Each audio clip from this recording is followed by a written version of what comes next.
நான் செய்ய போகிறது பாசி பருப்பு சாம்பார். பாசி பருப்பு வந்து 150 கிராம்ஸ் இல்லைனா 100 கிராம்ஸ் எடுத்துக்கலாம். ஏன்னா நிறையா ஒரு பாசி பருப்பு. இது கூட வந்து ஒரு பல் பூண்டு, கூடவே வந்து பூசணிக்காய் வந்து நம்ம நல்லா அரிஞ்சிட்டு அதையும் நல்லா வேக வச்சுட்டு மசிச்சுக்கணும். இது கூட வந்து ஒரு 8 பொருள், அதாவது மிளகு, வெந்தயம், மல்லி, சோம்பு, சீரகம், இது எல்லாமே நம்ம வந்து வறுத்துட்டு இந்த சாம்பார் கூட மிக்ஸ் பண்ணி செய்ய போகிறோம். சின்ன வெங்காயம், தக்காளி போட்டு தாளித்து செய்ய போகிறோம். வாங்க எப்படி செய்கிறதுன்னு பார்க்கலாம். நான் இன்றைக்கி செய்ய போகிறது பாசிப்பருப்பு சாம்பார். பாசிப்பருப்புக்கு சாம்பாருக்கு தேவையான பொருட்கள் என்னென்னா, நான் சின்ன வெங்காயம் வந்து ஒரு 30 வெங்காயம் எடுத்திருக்கேன். இது எல்லாமே வதக்கிறதுக்கு, இதை வந்து நம்ம தாளிக்கிறதுக்கு போட்டுக்கலாம். அதாவது சின்னதாக இருக்கிறது, பெருசாக இருக்கிறதெல்லாம் நம்ம அரைக்கிறதுக்கு வச்சுக்கலாம். ஒரு தக்காளி, இதில் வந்து ஒரு 8 சின்ன வெங்காயம் வந்து நான் தனியாக எடுத்து வச்சுருக்கேன். இது ஒரு 15 வெங்காயம் வந்து நம்ம தாளிக்கிறதுக்கு எடுத்து வச்சுருக்கிறேன். 1/2 டேபிள் ஸ்பூன் கடுகு, கருவேப்பிலை, ஒரே ஒரு சின்ன நெல்லிக்காய் அளவுக்கு வந்து நம்ம புளி எடுத்து நான் தண்ணியில் ஊற வச்சுருக்கேன். சாம்பார் பொடி வந்து 2 டேபிள் ஸ்பூன் வந்து கடலைப்பருப்பு, 2 டேபிள் ஸ்பூன் தனியா விதை, 5 வரமிளகாய், ஒரே ஒரு பட்டை, சோம்பு வந்து ஒரு சிட்டிகை போட்டால் போதும். ஏன்னா இது வந்து கொஞ்சம் ஃப்ளேவருக்காக. 1/2 டேபிள் ஸ்பூன் சீரகம், 1/4 டேபிள் ஸ்பூன் வந்து வெந்தயம் எடுத்திருக்கேன். பெருங்காயம், காய் வந்து நம்ம பூசணிக்காய், முருங்கைக்காய் எடுத்திருக்கேன். நம்ம கேரட் ஆட் பண்ணிக்கலாம், பீன்ஸ், எவ்வளோ காய் வேணாலும் நம்ம ஆட் பண்ணிக்கலாம். இதுக்கு வந்து என்னென்னா, பாசிப்பருப்பு வந்து 100 கிராம் எடுத்து நான் ஊற வச்சுருக்கேன். பூசணிக்காயும், பூண்டு வந்து 4 பல், இதையும் நம்ம சேர்த்து தனியாக மஞ்சத்தூள் போட்டு வேக வச்சு எடுத்து வச்சுக்கலாம். இப்போது இதில் வந்து நான் ஒரு 1/4 டீஸ்பூன் வந்து மஞ்சத்தூள் ஆட் பண்ணிட்டேன். இது கூட வந்து நம்ம ஆல்ரெடி ஊற வச்சுருக்கிற பாசிப்பருப்பு எல்லாத்தையுமே ஆட் பண்ணிக்கலாம். இது நல்லா வேகணும்.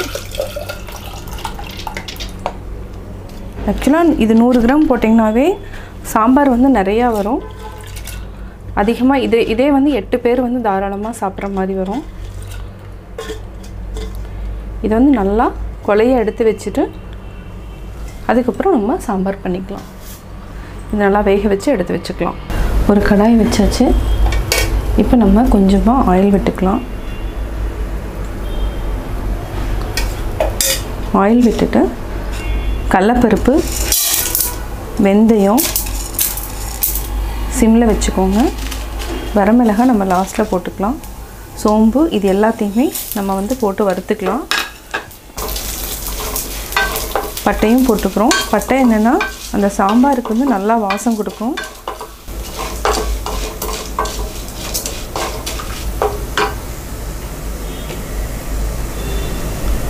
கருவேப்பிலையும் நம்ம ஆட் பண்ணிக்கலாம். இப்போது வரமிளகாய்,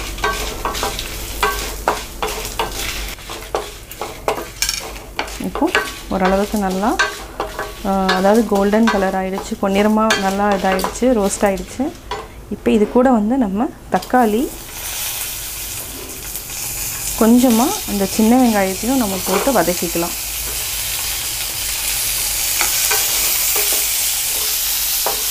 இதை வந்து நல்லா வதக்கிட்டு ஒரு 2 நிமிஷம் மட்டும் விட்டிங்கன்னா போதும்.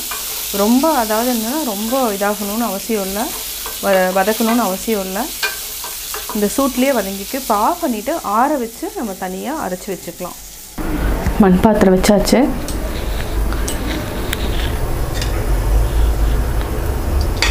நம்ம காஞ்சிருச்சு, ஆயில் விட்டுக்கலாம். நல்லெண்ணெய் தான் நான் விட்டுருக்கேன். ஆயில் நல்லா காயிட்டோம். இப்போ நம்ம கடுகு போட்டுக்கலாம்.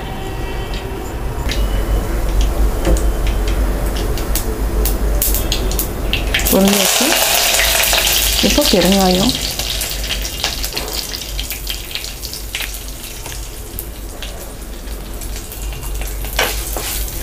சின்ன வெங்காயம், இது வந்து நான் கட் பண்ணல, முழுசாகவே போட்டிருக்கிறேன். இதை நல்லா நம்ம வதக்கிட்டு,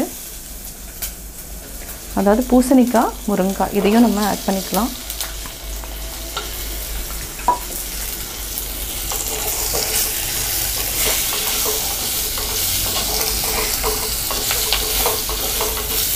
இது நல்லா கொதிக்கட்டும். இந்த காய் வந்து நல்லா நம்ம வதக்கிக்கணும்.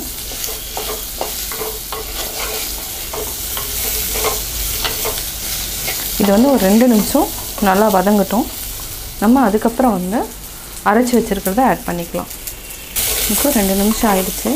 ஏன்னா இது தண்ணி இல்லைங்கிறதுனால நம்ம அரைச்சி வச்சுருக்கிறது எல்லாத்தையுமே நம்ம ஆட் பண்ணிக்கலாம்.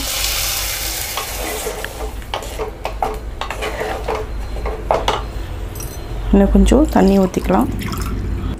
இது வந்து ஒரு 5 to 10 minutes வந்து ஹை ஃப்ளேமில் வச்சுட்டு நல்லா கொதிக்க விடுங்க. அப்போ தான் காய் எல்லாமே வேகும். இப்போ நம்ம வந்து மூடி வச்சுக்கலாம். நல்லா காய் வேகிற வரைக்கும் நம்ம மூடி வச்சுக்கலாம்.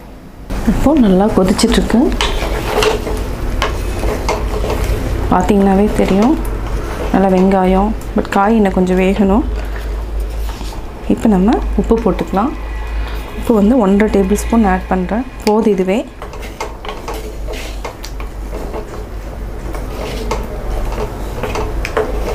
நல்லா வேகட்டும். மூடி வச்சுக்கலாம். இப்போ நல்லா வெந்துடுச்சு காய். இப்போ வந்து நம்ம பருப்பு வந்து வேக வச்ச பருப்பை நம்ம ஆட் பண்ணிக்கலாம். அதாவது பூண்டு, கொஞ்சமாக பூசணிக்காயும் நான் ஆட் பண்ணியிருக்கேன். இதையும் நம்ம ஆட் பண்ணிக்கலாம்.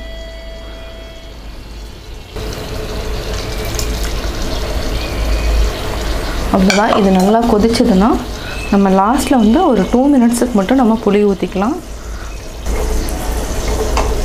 இது வந்து ஒரு 5 மினிட்ஸ் வந்து நல்லா கொதிக்கட்டும். சிம்லேயே வச்சுக்கோங்க. இப்போ ஒரு 5 மினிட்ஸ் நம்ம மூடி வச்சுக்கலாம். கொஞ்சம் லைட்டாக ஓப்பனில் வச்சுக்கோங்க, இல்லைனா பொங்கிடும். இப்போ குழம்பு கொதிச்சிட்ருக்கு. நம்ம வந்து லைட்டாக வந்து நான் புளி வந்து கரைச்சிருக்கேன். கொஞ்சமாக தான் இருக்குது. இதை வந்து நான் வடிச்சிட்டு ஊற்றிக்கலாம். அவ்வளோதான். இது மீதி வந்து தேவையில்லை. சிம்மில் வச்சுட்டு நல்லா கொதிக்க விடுங்க. நல்லா கொதிச்சதுக்கப்புறம் ஆஃப் பண்ணிக்கலாம். சாம்பார் வந்து ரெடி ஆகிடுச்சு. நல்லா கொதிச்சிருச்சு. இப்போ நம்ம ஆஃப் பண்ணிக்கலாம். சுவையான பாசிப்பருப்பு சாம்பார் ரெடி. நான் பாசிப்பருப்பு சாம்பார் எப்படி செஞ்சேங்கிறத பார்த்தீங்க. இது வந்து இட்லி, தோசை, பணியாரம் இதுக்கு நல்ல காம்பினேஷன். நீங்களும் வீட்டில் ட்ரை பண்ணி பாருங்கள். உங்கள் ஃப்ரெண்ட்ஸ்கிட்டையும் மறக்காமல் ஷேர் பண்ணுங்கள். பிடிச்சிருந்தா லைக் பண்ணுங்கள். மறக்காமல் எங்கள் சேனலை சப்ஸ்கிரைப் பண்ணுங்கள்.